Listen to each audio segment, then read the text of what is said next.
ஆண்டவராகிய இயேசு கிறிஸ்து சிலுவையில் மொழிந்த 5ஆம் திருமொழியின் தியானத்திலே இணைந்திருக்கின்ற அன்பர்கள் அத்தனை பேரையும் பாசத்தோடு வாழ்த்துகின்றேன். யோவான் நற்செய்தி நூல் 19ஆம் அதிகாரம் அதனுடைய 28வது வசனத்திலே, அதன் பின்பு எல்லாம் முடிந்தது என்று இயேசு அறிந்து வேத வாக்கியம் நிறைவேறத்தக்கதாக தாகமாய் இருக்கிறேன் என்றார். இயேசுநாதர் சிலுவையிலே மொழிந்த 5ஆம் திருவார்த்தை தாகமாய் இருக்கிறேன். இவ்வுலகிலே உயிருள்ள எல்லா படைப்புகளுக்கும் தாகம் என்பது இயல்பான ஒன்று. தாகம் என்றால் ஒரு வகை அவஸ்தை. இயேசு கிறிஸ்துனுடைய தாகமாயிருக்கிறேன் என்ற திருவார்த்தை கிபி 1ஆம் நூற்றாண்டில் ஒரு தோல்வியினை கொடுக்கின்ற வார்த்தையாக பார்க்கப்பட்டது. கடவுளினுடைய தன்மை இயேசுவில் இருந்ததால் அவர் வாயிலிருந்து இந்த வார்த்தை வந்திருக்காது. காரணம், அவர் கிணற்றின் அருகில் சமாரிய பெண்மணிக்கு என்றும் தாகம் எடுக்காத வாழ்வை கொடுத்தவராயிற்றே என்று ஒரு பிரிவினர் சொல்லிக்கொண்டே இருந்தனர். டோயசர் தோற்ற காட்சி கொள்கையுடையவர்கள் இவர்கள் கடவுளுடைய பிதாவில் மறைந்திருந்த இந்த கடவுளுடைய பாடு மரணத்தின் போது இயேசுவிலிருந்து சென்று விட்டார் என்று சொல்லி போதிக்கின்றனர். அறிவுடைமை கொள்கையை கொண்ட கூட்டத்தார் இவர் இயேசு உண்மையான சரீரம் கிடையாது, அவரால் சிலுவையில் துன்பம் அனுபவிக்க இயலாது, இயேசு நடந்தால் பூமி பாதத்தடையும் பதியாது என்பன போன்ற உண்மைக்கு புறம்பான பல போதனைகளை மக்களிடத்திலே திரித்து கொண்டிருந்தனர். இத்தகையோருடைய போதனைகளை இயேசுவினுடைய இந்த 5ஆம் பொன்மொழி தோல்வியின் வார்த்தை என்றே போதிக்கப்பட்டு வந்தது. இத்தகைய திரிவு கொள்கை மக்கள் எதிர்கொள்ளவும் இயேசுவுக்கு கடவுளுடைய தன்மையும் மனித தன்மையும் ஒன்றாக அவர்களில் இருந்தது என்பதை நற்செய்தி நூல் வழியாக யோவான் நற்செய்தியாளர் வெளிப்படுத்துகின்றார். எனவேதான் இயேசு செய்த அற்புதங்கள், அதே சமயம் யோவான் 4ஆம் அதிகாரம் 6வது வசனத்திலே இயேசு களைப்படைந்தவராய் கிணற்றின் அருகே உட்கார்ந்தார். யோவான் 11:35 சொல்லுகிற போது இயேசு கண்ணீர் விட்டார். அவருடைய மனித தன்மையை வெளிப்பட்டது என்பதை சுட்டி காட்டுகின்றார். இதன் வழியாக இயேசுவினிடத்தில் இரு தன்மையும் ஸ்வாபங்கள் இருந்தன என யோவான் எடுத்து உரைக்கின்றார். இயேசுவினுடைய தாகமாய் இருக்கிறேன் என்ற பொன்மொழி உண்மையாகவே வெற்றியின் வார்த்தையானதால் பிரிவினைவாதிகள் போதித்தது போன்று தோல்வியின் வார்த்தையில் அல்ல என்பதை இயேசுவினுடைய இரு தன்மைகளின் அடிப்படையாக கொண்டு நாம் சிந்திப்போம். முதலாவதாக தாகம் வெளிப்படுத்திய இயேசுவினுடைய மனித தன்மை. வியாழன் மாலை 6 மணி முதல் மறுநாள் வெள்ளி பிற்பகல் 3 மணி வரையிலும் சுமார் 20 மணி நேரம் தண்ணீர் எதுவும் உட்கொள்ளவில்லை. லூக்கா 22ஆம் அதிகாரம் 44 வசனம் குறிப்பிடுகிறது, அவர் மிகவும் வியாகுலப்பட்டு அதிக ஊக்கத்தோடே ஜெபம் பண்ணினார். அவருடைய வேர்வை இரத்தத்தினால் பெருந்துள்ளியாக தரையிலே விழுந்தது என்று குறிப்பிடுகின்றார். அவருடைய உடல் கெத்செமனேலிருந்து தன்னுடைய பலனை இழக்க ஆரம்பித்தது.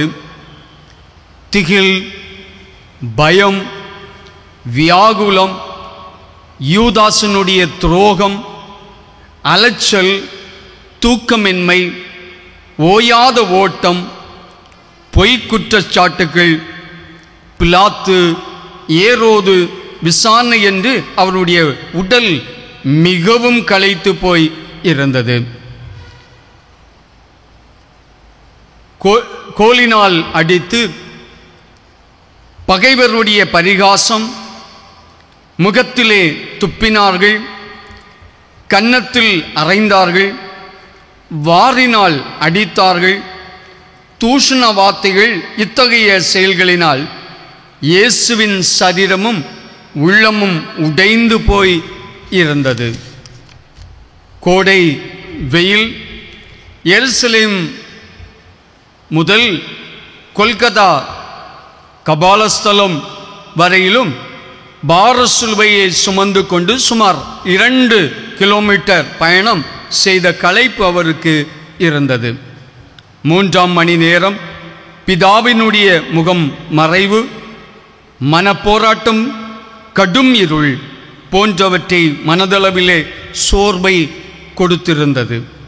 சிலுவை பாடுகளுக்கு முன்குறிக்கப்பட்டவை அது நிறைவேற மனித தன்மையில் இருந்த ஆண்டவர் பிதாவுக்கு தன்னை முழுமையாக ஒப்பு கொடுத்தார் என்பதை சங்கீதம் 22:15, 63:3 நாம் பார்க்க முடிகின்றது.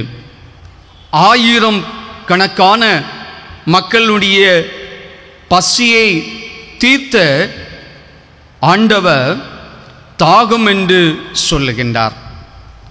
இரண்டாவதாக, தாகத்தினுடைய வெளிப்படுத்திய இயேசுனுடைய கடவுளின் தன்மை இஸ்ரவேலுடைய வாழ்வில் எப்போதும் எல்லாம் தாகம் ஏற்பட்ட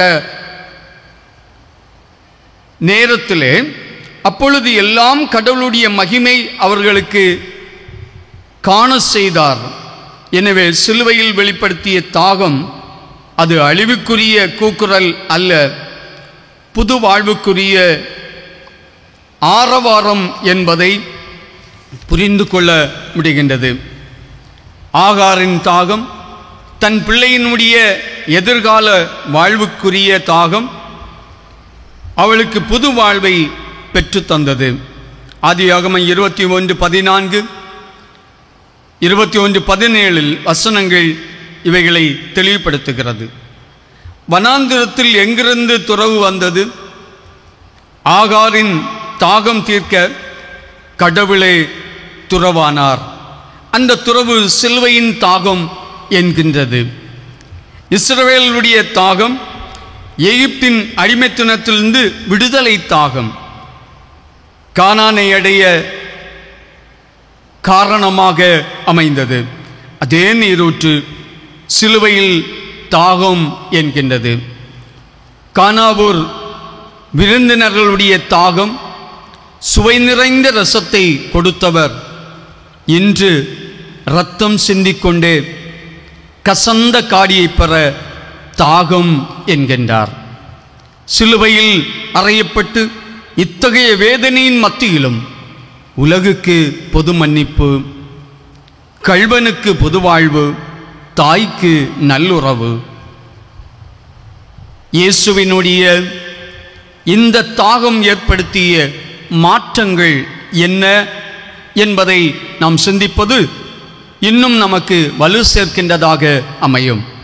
கல்வாரியில் ஏற்பட்ட தாகம் அவரை பின்பற்றுவோருக்கு மேய்ச்சலின் இடமாக மாறியது. கொல்கத்தாவும் மனித வாழ்வின் புது வாழ்வினை அவருக்கு புண்ணியமாக மாற்றியது. கல்வாரிக்கு அசுத்தத்துடன் வந்தவர்கள் பரிசுத்தத்தை கண்டார்கள். சந்தேகத்துடன் வந்தவர்கள் இயேசுவின் சாட்சிகளாக திரும்பி சென்றனர். அவமான சின்னமாக சுமந்து வந்த கல்வாரிக்கு வருகிறவர்கள் தன்னை வெறுத்து தன் சிலுவையை எடுத்துக்கொண்டு வருகின்ற மாபெரும் பாக்கியத்தை வழங்கியது. வாழ்வின் முடிவுக்காக கல்வாரிக்கு வந்தவர்கள் இனி புது வாழ்வை துவங்குவதற்காக கல்வாரிக்கு வருவார்கள். சிலுவையில் அறை பெற்ற மன்னிப்பு உறுதிப்பட்ட இடம். இயேசுவினுடைய முதல் திருமொழியிலே கொடுத்த மன்னிப்பு இங்குதான் உயிர் பெற்றது. காரணம், பொதுவாக தாகம் என்கிறேன் என்று ஆண்டவர் சொல்லுகின்றார். யாரிடத்திலும் தாகம் எனக்கு தண்ணீர் தாய் என்று கேட்கவில்லை. அங்கு சீடர்கள், அங்கு தாய், இன்னும் அவரை சார்ந்தவர்கள் இருந்தார்கள். அவரிடத்தில் கேட்டிருக்கலாம். ஆனால் இயேசு பொதுவாக சொல்லுகிறார், தாகமாய் இருக்கிறேன். இந்த செய்தியை கேட்டவுடனடியாக பகைவன் ஓடி செல்லுகின்றான். பகைவன் ஓடி சென்று காடியை கொடுத்தான். அப்படியானால் அவருடைய வாழ்வில் அந்த காடியை அவர் பெற்றுக்கொள்கிற போது இனி பகை இவ்வுலகில் எனக்கு யாரிடத்திலும் இல்லை என்பதை உறுதிப்படுத்துகின்றது.